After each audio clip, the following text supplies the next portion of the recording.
Hello friends, this is Rajesh welcomes you in GATE Masters. GATE Masters में आप सभी का स्वागत है। तो जो हम आरसीसी अभी आजकल पढ़ रहे हैं, तो उसमें अभी तक हमने बहुत सारे टॉपिक कवर किए हैं, जिसमें लिमिट स्टेट वर्किंग स्ट्रेस और उसके बाद शियर बॉन्ड टॉर्सन, ये सब भी कंप्लीट हो गया है।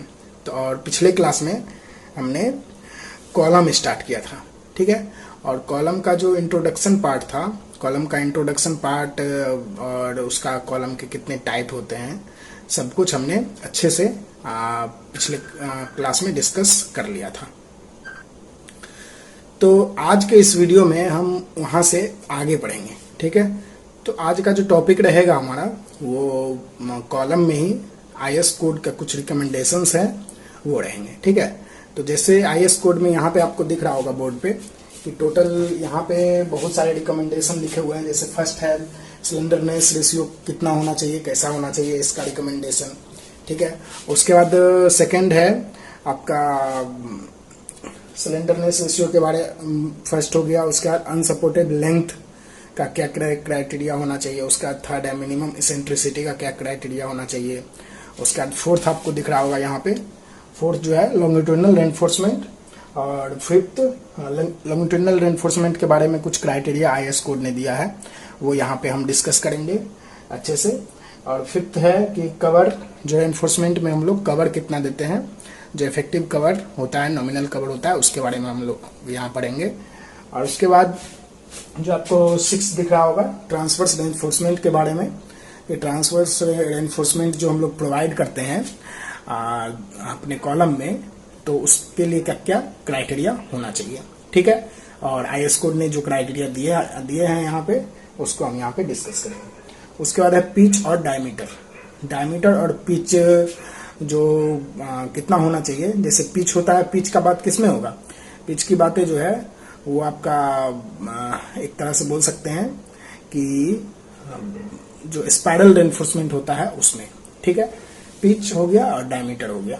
तो और जो पिच होता है उसको मतलब सही से हम लोग जब ये टॉपिक आएगा तो उसको यहाँ पे अच्छे से डिस्कस करेंगे। उसके बाद आठवां है, टोटल 8 रिकमेंडेशन है, ठीक है। आईएस कोड का कॉलम के रिगार्डिंग, कॉलम के बारे में टोटल 8 रिकमेंडेशंस हैं। उसमें 7 और 8 जो है अरेंजमेंट किस तरीके से ट्रांसवर्स रेनफोर्समेंट का करेंगे वो, ठीक है।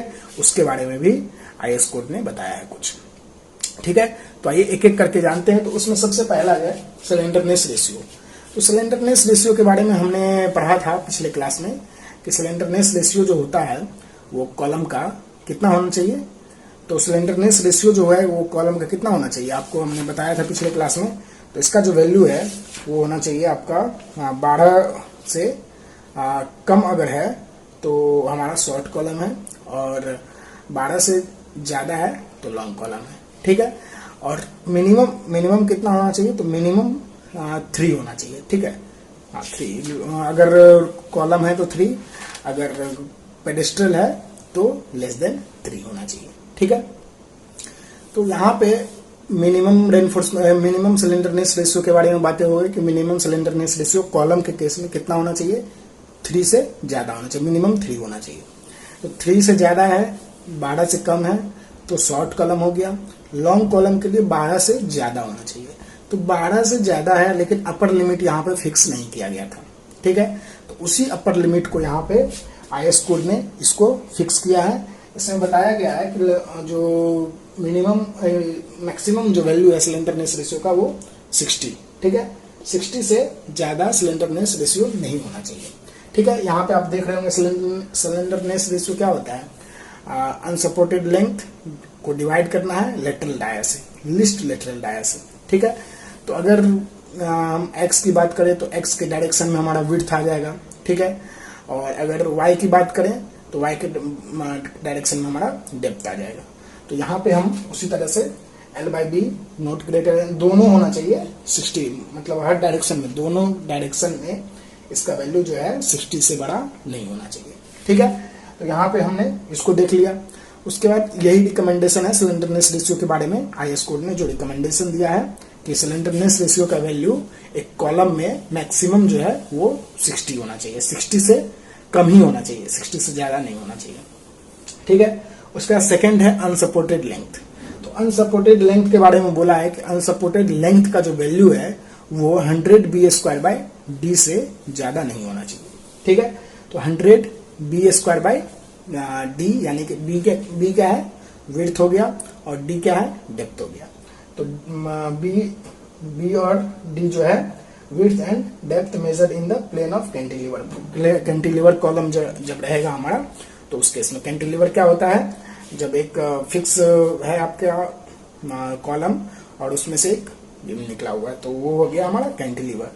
तो कैंटिलीवर के केस में जो विड्थ होगा बी और डेप्थ कैपिटल डी। तो यहाँ पे इसका वैल्यू जो है 100 बी स्क्वायर बाय डी से ज्यादा नहीं होना चाहिए। उसके बाद मिनिमम इसेंट्रिसिटी है ई मिनिमम। तो ई मिनिमम के बारे में बोल रहा है कि ई मिनिमम का जो वैल्यू है वो अनसपोर्टेड लेंथ का जो वैल्यू है उसमें डिवाइड कर देंगे 500 से, प्लस जो डेप्थ है उसमें 30 से डिवाइड कर देंगे, ठीक है। तो यानी कि L by 500 plus D by 30, ठीक है। इसका जो वैल्यू है, इसका वैल्यू जितना आएगा, अगर जितना आएगा उसको 20 के साथ हम कंपेयर करेंगे। अगर 20 से जो ये वैल्यू था L by 500 plus D by 30 का वैल्यू, अगर 20 से ज्यादा आ रहा है तब तो यही वैल्यू अडॉप्ट करेंगे, अगर 20 से कम आ रहा है तब हम लोग 20 अडॉप्ट करेंगे। यानी कि मिनिमम हमें कम से कम जो इसेंट्रिसिटी है वो हमें 20 mm देना होगा, ठीक है। और मैक्सिमम हम लोग देखेंगे, मैक्सिमम ये कहाँ तक जाता है, L by 500 plus D by 30 जो होगा उसका वैल्यू हम लोग देख लेंगे कहाँ तक जाता है। अगर 20 से ज्यादा हो गया तब हम वो अडॉप्ट कर लेंगे, ठीक है। उसी तरह से दोनों डायरेक्शन में अगर EX है तो EX के डायरेक्शन के लिए हमने यहाँ पे D ले लिया है, ठीक है, कोई दिक्कत नहीं है। X और Y का डायरेक्शन का लोचा है, कोई दिक्कत नहीं है यहाँ पे। तो यहाँ पे LX by 500 plus D by 30 और 20 mm दोनों में से जो ज्यादा होगा वो हम यहाँ पे अडॉप्ट करेंगे। उसी तरह से Y मिनिमम Y यानी कि मिनिमम इसेंट्रिसिटी Y के डायरेक्शन में क्या होगा, तो LY by 500 plus D Y मतलब डी बाई 30, ठीक है। डी बाई 30 दोनों में है, डेप्थ जो है सिर्फ सेम रहेगा, लेकिन LX LY चेंज हो जाएगा, ठीक है। LX LY देखिए यहाँ पे आपको हम दिखा रहे हैं, ये अगर हमारा है तो ये क्या हो गया, LX यहाँ से यहाँ तक LX हो गया, और ये क्या हो गया, LY LX, ठीक है। तो ये हो गया। तो यहाँ से LY और LX का दोनों डायरेक्शन में हम लोग निकालेंगे, और जो मैक्सिमम होगा ये दोनों वैल्यू में वो हम इसेंट्रिसिटी उस डायरेक्शन में प्रोवाइड कर देंगे, ठीक है। तो ये तीन जो है मेन हमने देख लिया कि तीनों IS कोड का रिकमेंडेशन तीनों में क्या क्या है। उसके बाद बातें करेंगे हम लोग लॉन्गिट्यूडनल रेनफोर्समेंट के बारे में।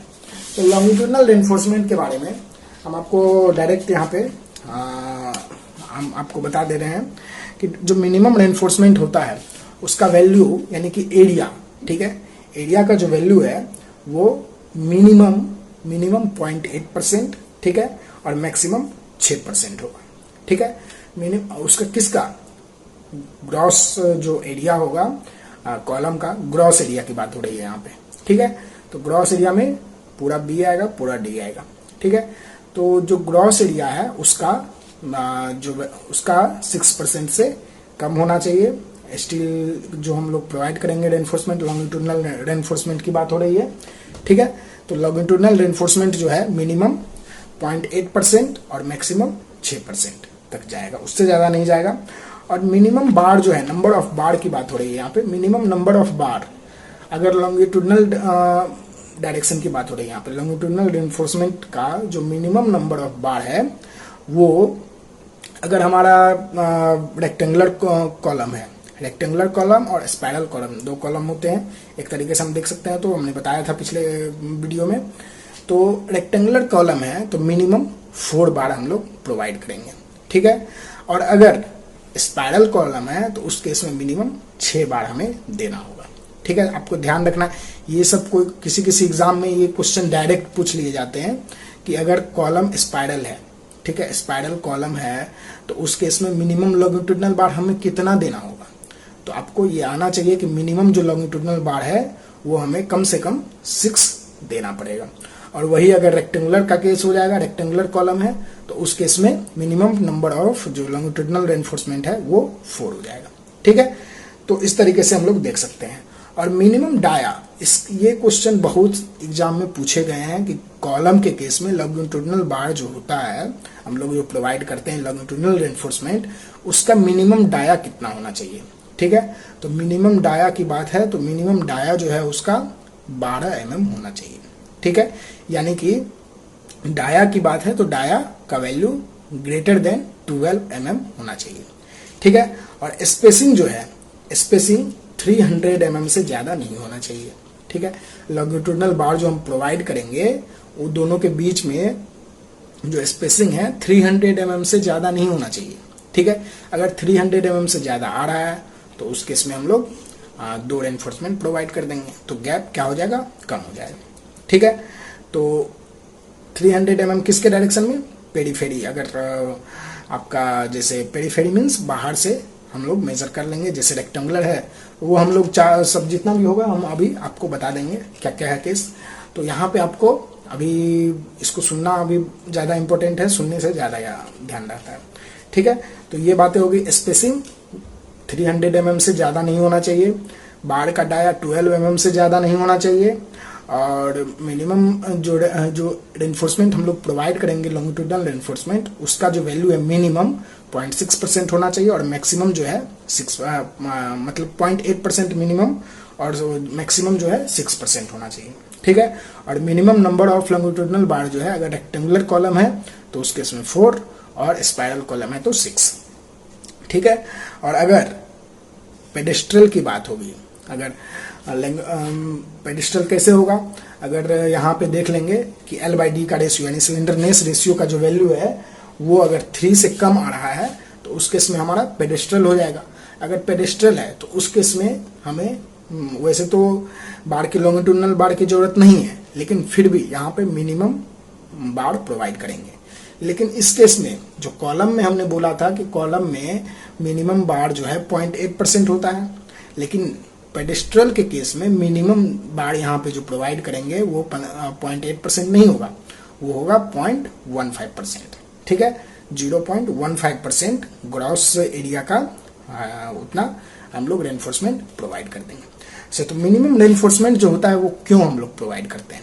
ठीक है, तो मिनिमम रेनफोर्समेंट जो होता है, एक मान लीजिए सडन कोई लोड आ गया उस पर, और बाकी क्रिप और श्रिंकेज, मतलब लॉन्ग टर्म इफेक्ट के लिए हम लोग उसका यूज करते हैं। मेनली हम लोग ये बोल सकते हैं, अगर कहीं ये क्वेश्चन पूछा जाए तो हम लोग ये बोल सकते हैं कि लॉन्ग टर्म इफेक्ट जैसे क्रिप और श्रिंकेज हो गया, उससे बचाने के लिए, हमारे स्ट्रक्चर को उससे बचाने के लिए हम लोग क्या करते हैं, इस मिनिमम रेनफोर्समेंट प्रोवाइड करते हैं। ठीक है, जहाँ पे अगर हमें बोला जाए, अगर मान लीजिए ASC का कहीं पे वैल्यू जो है वो एरिया ऑफ स्टील का कैलकुलेट करेंगे और हमारा वैल्यू निगेटिव आ गया, तो निगेटिव आएगा तो उस केस में इसका मतलब क्या हुआ, निगेटिव आएगा तो इसका मतलब ये हुआ कि कंक्रीट जो उसमें है वही सफिशियंट है उसके स्ट्रेंथ को, मतलब उसमें जितना स्ट्रेस लगेगा उसको ओवरकम करने के लिए। लेकिन यहाँ पे फिर भी हम उस केस में मिनिमम रेनफोर्समेंट प्रोवाइड करेंगे। ठीक है, ये बातें हो गई लॉन्गिट्यूडनल रेनफोर्समेंट की। और कवर की बात है तो कवर जो है 40 mm। ठीक है, 40 mm कवर का कवर देंगे, या फिर जितना डायमीटर रहेगा उतना। ठीक है, तो ये सब बातें हैं। तो जैसे उसके बाद है कि कॉलम अगर उसका अगर मान लीजिए डायमेंशन जो है कॉलम का वो कम है।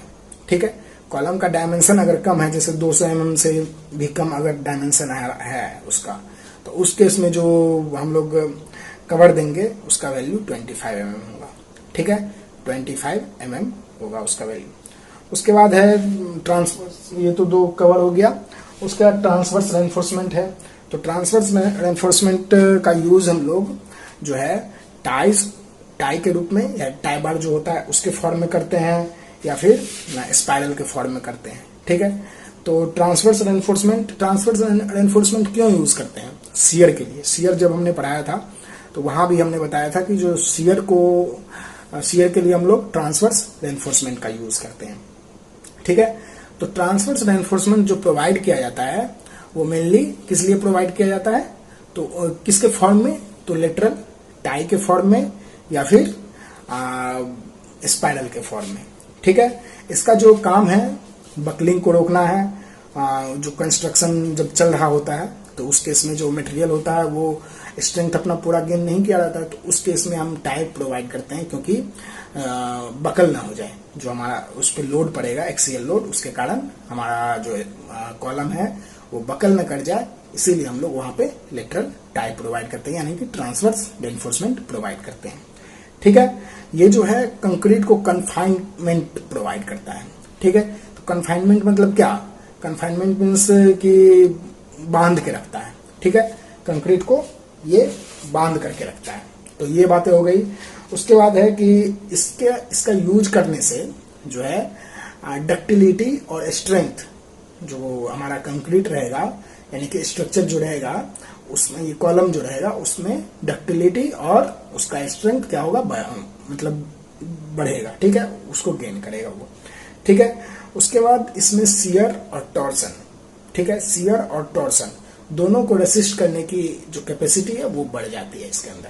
ठीक है, तो ये बातें हो गई ट्रांसवर्स रेनफोर्समेंट के बारे में। और पिच का भी वैल्यू है कि पिच, और यहाँ पे पिच और डायमीटर की बात है। लेटरल टाइज का, यहाँ पे लेटरल टाइज प्रोवाइड करेंगे किस लिए, ट्रांसवर्स रेनफोर्समेंट के लिए हम लोग इसको प्रोवाइड करेंगे शियर को रेसिस्ट करने के लिए। तो पिच, उसका पिच कितना होगा, डायमीटर कितना होगा, ये यहाँ पे हम लोग देखना होगा। तो वो सब हम लोग देखेंगे। और तब तक सबसे पहले हम जो अभी हमने जो बात बताया आपको उसको यहाँ पे लिख करके भी बताना जरूरी है। तो आइए उसके बाद सबसे पहले हम लोग यहाँ पे लॉन्गिट्यूडनल रेनफोर्समेंट की बात करते हैं कि लॉन्गिट्यूडनल रेनफोर्समेंट का क्या क्या IS कोड का रिकमेंडेशन क्या क्या कहता है। ठीक है,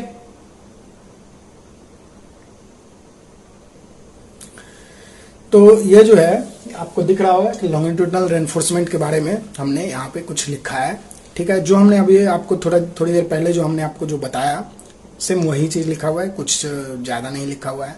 जैसे फर्स्ट है, आपको दिख रहा होगा क्रॉस सेक्शन एरिया जो है, एक मिनट, क्रॉस सेक्शनल एरिया जो है कितना होना चाहिए, longitudinal reinforcement shell not B, लिखा हुआ है cross sectional area of longitudinal reinforcement shell not be less then 0.8%, not more than 6% of gross section area of the column. ठीक है, यानी कि कॉलम का जो ग्रॉस एरिया है उससे 0.8% से कम नहीं होना चाहिए और 6% से ज्यादा नहीं होना चाहिए। ठीक है, सेकंड है कि minimum number of longitudinal bar will be 4 in rectangular column and 6 in circular column, यानी कि सर्कुलर कॉलम में 6 और रेक्टेंगुलर कॉलम में 4 मिनिमम रेनफोर्समेंट प्रोवाइड करेंगे लॉन्गिट्यूडनल रेनफोर्समेंट। उसके बाद नेक्स्ट पॉइंट है कि bar shall not be less than 12 mm dia, bar का जो डाया है वो 12 mm से ज्यादा नहीं होना चाहिए, मतलब कम नहीं होना चाहिए। नॉट बी लेस देन है ना, यानी कि इससे कम नहीं होना चाहिए 12 mm से। उसके बाद स्पेसिंग जो है 300 mm पेरीफेरी के अलोंग 300 mm से ज्यादा नहीं होना चाहिए।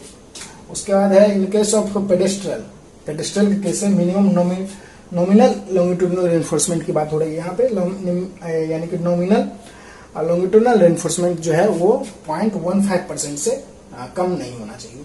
ठीक है, 0.15% ऑफ क्रॉस सेक्शनल एरिया से कम नहीं होना चाहिए। ठीक है, उसके बाद बोला है कि in case of non rectangular section there should be at least 1 bar at each corner. ठीक है, ये बात हमने नहीं बताई थी, तो यहाँ पे हम आपको बताना चाहेंगे कि जो नॉन रेक्टेंगुलर सेक्शन है, ठीक है, उसके इसमें हर कॉर्नर पे, अगर कॉर्नर है तो हर कॉर्नर पे कम से कम 1 बार प्रोवाइड करना हमें जरूरी है। ठीक है, प्रोवाइड हमें करना ही पड़ेगा। जैसे आप यहाँ पे एक सेक्शन दे सकते हैं कि जैसे ये है,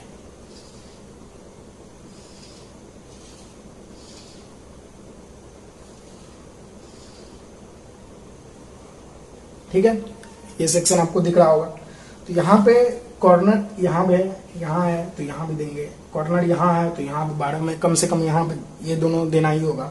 फिर बात है यहाँ एक कॉर्नर है तो यहाँ पे भी देना होगा, यहाँ एक कॉर्नर है यहाँ भी देना होगा, यहाँ एक कॉर्नर है यहाँ भी देना होगा, यहाँ एक कॉर्नर है यहाँ भी देना होगा। ठीक है, यहाँ तक तो कोई दिक्कत नहीं है, लेकिन क्या यहाँ और यहाँ कॉर्नर नहीं है, ठीक है, ये दोनों भी तो कॉर्नर ही है, तो हमें यहाँ भी देना होगा, ठीक है, यहाँ पे भी देंगे और यहाँ पे भी देंगे। यहाँ पे मतलब जहां जहां कॉर्नर होगा, अगर ये तो हमारा नॉन रेक्टेंगुलर सेक्शन है, रेक्टेंगुलर तो है नहीं, रेक्टेंगुलर कब होता है, जब हमारा यहाँ पे भी ये पूरा आ जाता है यहाँ से, तब हमारा रेक्टेंगुलर होता है। लेकिन यहाँ पे हमारा रेक्टेंगुलर नहीं है और कॉर्नर है, तो कॉर्नर जितना कॉर्नर होगा हर कॉर्नर पे रेनफोर्समेंट हम प्रोवाइड करेंगे, लॉन्गिट्यूडनल रेनफोर्समेंट हम प्रोवाइड करेंगे, ठीक है।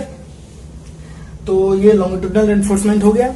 अब बातें हैं जो कवर की, तो कवर के बारे में कुछ ज्यादा खास नहीं है। कवर जो है उसमें 40 mm से मिनिमम जो कवर है वो 40 mm का देंगे, ठीक है। अगर डायमेंशन कम होगा यानी कि 200 mm से कम डायमेंशन आ जाएगा तो उस केस में 25 mm का जो इफेक्टिव कवर होगा उससे काम चला लेंगे, ठीक है। तो यही बात है। तो यहाँ पे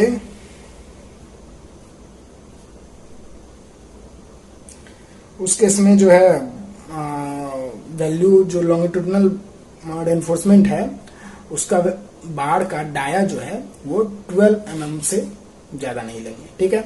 यानी कि अगर हमारा क्रॉस सेक्शन एरिया मतलब क्रॉस सेक्शन कम है, यानी कि क्रॉस सेक्शन का डायमेंशन जो है 200 mm के आसपास है, तो उसका जो बाड़ लेंगे लॉन्गिट्यूडनल रेनफोर्समेंट का बाड़ के बारे में बात कर रहे हैं, लॉन्गिट्यूडनल रेनफोर्समेंट का डाया जो लेंगे वो 12 mm ही लेंगे, यानी कि उससे उसी के आसपास 12 mm के आसपास ही वेरी करेगा, उससे ज्यादा बहुत ज्यादा नहीं लेंगे, ठीक है। तो और स्पेसिंग जो है कितना का प्रोवाइड करेंगे, 25 mm का, ठीक है। तो ये आपको ध्यान रखना है। उसके बाद ट्रांसवर्स रेनफोर्समेंट की बात हम डायरेक्ट करते हैं। इफेक्टिव कवर के बारे में हमने बता दिया, अब ट्रांसवर्स रेनफोर्समेंट के बारे में बात करते हैं, ठीक है। जो हमारा फिफ्थ पॉइंट मतलब रिकमेंडेशन जो था वो कवर का था। तो कवर हमने बताया था कि 40 mm से कम कवर नहीं लेंगे। तो 40 mm से ये जो कवर है इसका वैल्यू 40 mm या फिर डाया, अगर 40 mm का डाया से ज्यादा का डाया यूज कर लेंगे तो उस केस में उतना जो डाया होगा मिनिमम हम लोग प्रोवाइड करेंगे, ठीक है। तो मिनिमम ये दोनों में से जो मैक्सिमम वैल्यू होगा वो जो कवर है उसका मिनिमम वैल्यू होगा, ठीक है। अब बातें हैं ट्रांसवर्स रेनफोर्समेंट के बारे में। तो ट्रांसवर्स रेनफोर्समेंट जो है हम लोग दो फॉर्म में प्रोवाइड करते हैं, एक स्पाइरल और सेकेंड लेटरल टाइज के फॉर्म में। तो दो फॉर्म में हम लोग प्रोवाइड करते हैं और ये जो है हमारा एक कॉलम है, ठीक है, स्पाइरल कॉलम यानी कि सर्कुलर कॉलम बोल सकते हैं इसको। तो स्पाइरल इसमें जो टाइज यूज किया गया है, जो शियर रेनफोर्समेंट यूज किया गया ट्रांसवर्स रेनफोर्समेंट, वो स्पाइरल के फॉर्म में है, ठीक है।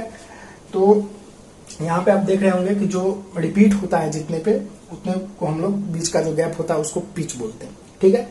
और यहाँ पे पिच क्या हो गया, दोनों जो लेटरल टाइज है दोनों के बीच का गैप को हम लोग पिच बोल देंगे। और डायमीटर कुछ होगा, जो बाड़ होगा उसका डायमीटर भी होगा, ठीक है।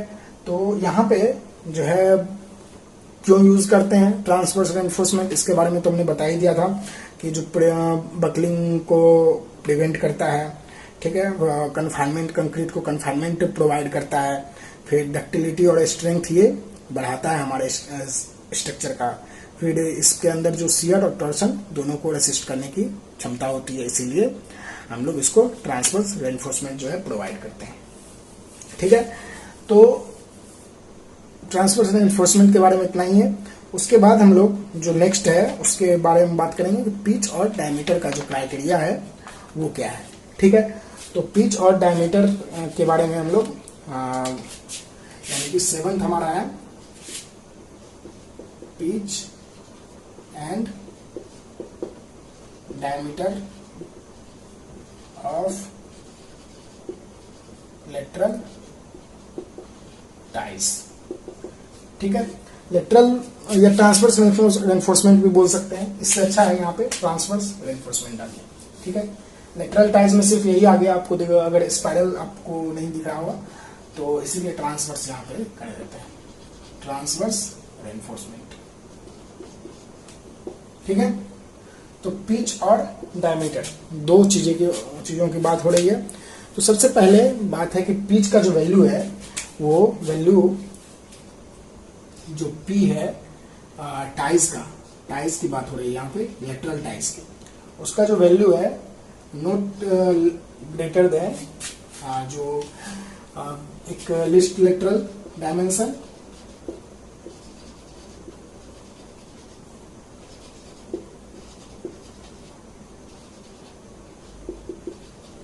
ऑफ कॉलम, ठीक है, और 16 times of diameter of longitudinal बार, ठीक है, जो कि स्मॉलेस्ट रहेगा। ठीक है, हो सकता है हम जो बार प्रोवाइड करें, लॉन्गिट्यूडिनल बार जो प्रोवाइड करें, हो सकता है दो तरीके का प्रोवाइड कर दें। यहाँ पे आपको दिख रहा होगा जैसे ये है, इसमें कितना टोटल 8 बार हम लोग प्रोवाइड किए। तो हो सकता है जो कॉर्नर वाला बार हो वो हम 25 mm का ले लें, और जो वो बीच में है वो हम 20 mm का ले लें। तो जो ये दोनों में जो मिनिमम है, मतलब स्मॉलर जो वैल्यू है, उस केस में उसका 16 टाइम्स जो है उससे ज़्यादा नहीं होना चाहिए।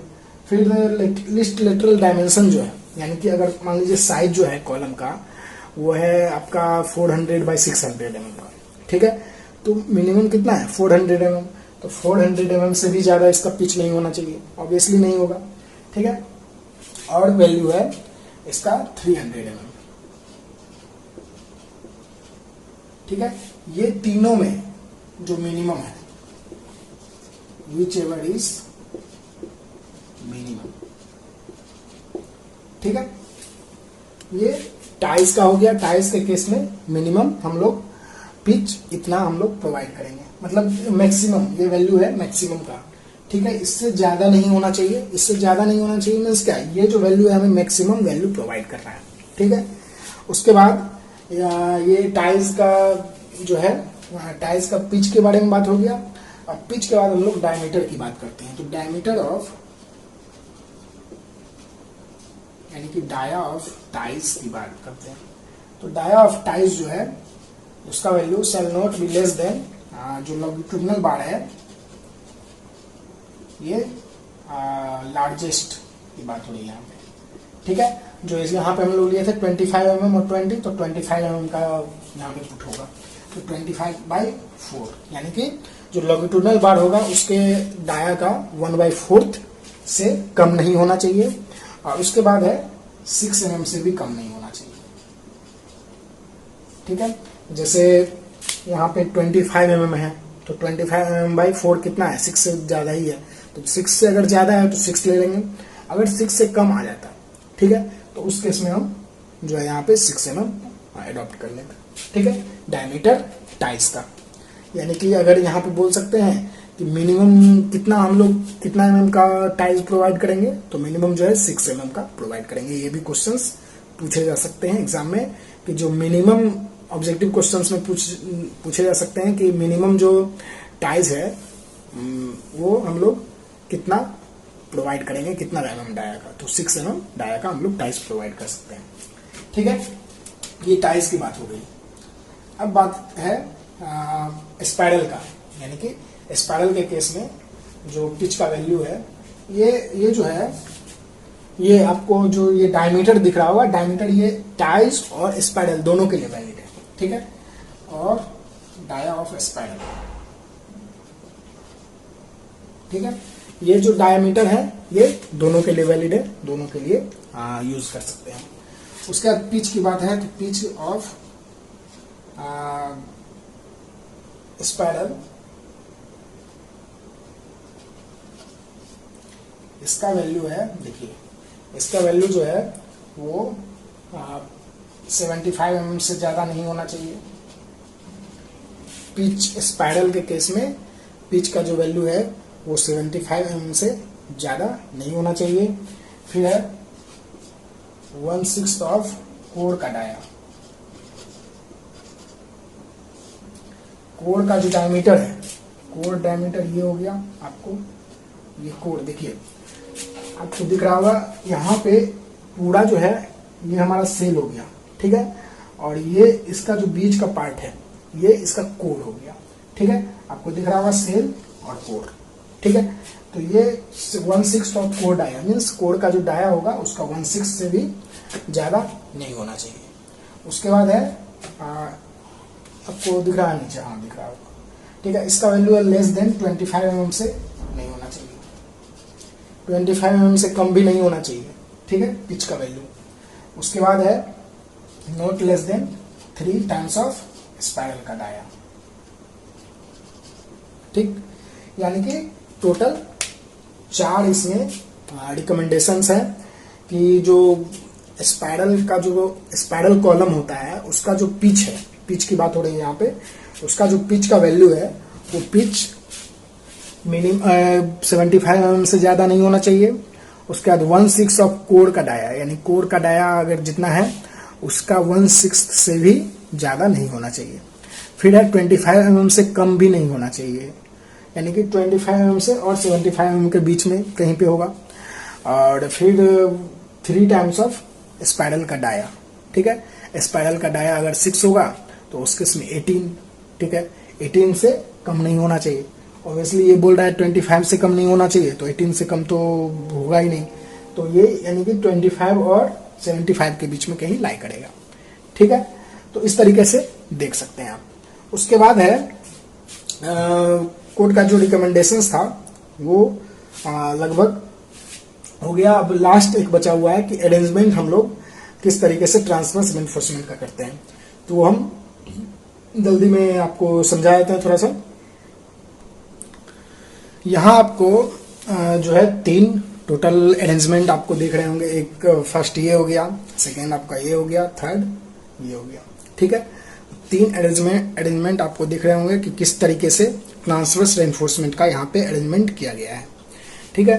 तो अगर हम इसको कंसिडर करें तो अगर ऐसा अरेंजमेंट होगा, ठीक है, अगर इस तरीके का कुछ अरेंजमेंट है तो उस केस में टोटल जो दोनों यानी कि एंड टू एंड का, यानी कि यहाँ से लेकर के यहाँ तक का दोनों कॉर्नर के का जो रेनफोर्समेंट रहेगा, लॉन्गिट्यूडनल रेनफोर्समेंट, दोनों के बीच का जो गैप है यानी कि दोनों के बीच का डिस्टेंस वो कितना होना चाहिए, 48 टाइम्स ऑफ टाइज का डाया, यानी कि टाइज का जो डायमीटर है उसके 48 टाइम्स 48 गुना से ज्यादा नहीं होना चाहिए, ठीक है। तो ये बातें हो गई अगर ऐसा केस रहेगा हमारा तो। और ऐसा केस अगर मतलब कोई भी केस है, हम ये बताना चाह रहे हैं मेनली ये है कि कोई भी केस हो तो ये जो डिस्टेंस है वो 48 टाइम्स ऑफ टाइज के डाया से ज्यादा नहीं होना चाहिए। उसके बाद सेकेंड जो अरेंजमेंट हमारा उसमें बोल रहा है कि जो गैप है, ठीक है, गैप हम लोग 2 लॉन्गिट्यूडनल रेनफोर्समेंट के बीच का जो डिस्टेंस है वो 75 mm से ज्यादा नहीं होना चाहिए, ठीक है। ये हो गया। उसका थर्ड है कि जो एंगल है, एंगल के बारे में बात हो रही है कि एंगल जो है उसका वैल्यू 135 डिग्री से ज्यादा नहीं होना चाहिए, ठीक है। जो हम लोग ट्रांसवर्स रेनफोर्समेंट प्रोवाइड करेंगे, ट्रांसवर्स रेनफोर्समेंट के केस में जो है दोनों ये जैसे ये एंगल हो गया, ठीक है, उस तरह से ये भी एंगल हो गया। कोई भी ट्रांसवर्स रेनफोर्समेंट जो रहेगा उसके बीच का एंगल, ठीक है, अगर टर्न ले रहा है, लॉन्गिट्यूडनल बार है वहां से अगर टर्न ले रहा है तो दोनों के बीच का एंगल जो है 135 डिग्री से ज्यादा नहीं होना चाहिए। तो ये कुछ 3 तरीके के अरेंजमेंट है और उसका कुछ गाइडलाइन है जो कि IS कोड ने यहाँ पे दिया है, ठीक है। तो ये जो IS कोड का रिकमेंडेशंस थे कॉलम के लिए वो अब यहाँ पे कंप्लीट होता है। और जो है डिजाइन, इसके बाद आता है डिजाइन का स्टेप। तो डिजाइन हम लोग नेक्स्ट क्लास में करेंगे, जो हम उसमें डिजाइन पढ़ेंगे और 1-2 न्यूमेरिकल लेकर के भी यहाँ पे आगे बढ़ेंगे, ठीक है। तो आज के लिए इतना ही। उम्मीद करते हैं ये वीडियो जो है, ये सीरीज जो चल रहा है RCC का, उसका फायदा उठा रहे होंगे। और वीडियो अगर फेसबुक पर भी आता है और यूट्यूब पे भी आता है, और तो उसको जो है आप शेयर भी कीजिए दोस्तों के साथ, बाकी लाइक भी जरूर कीजिए, क्योंकि आप देख सकते हैं कि आपके लिए बहुत अच्छा काम हो रहा है। तो आप लाइक शेयर तो बनता है।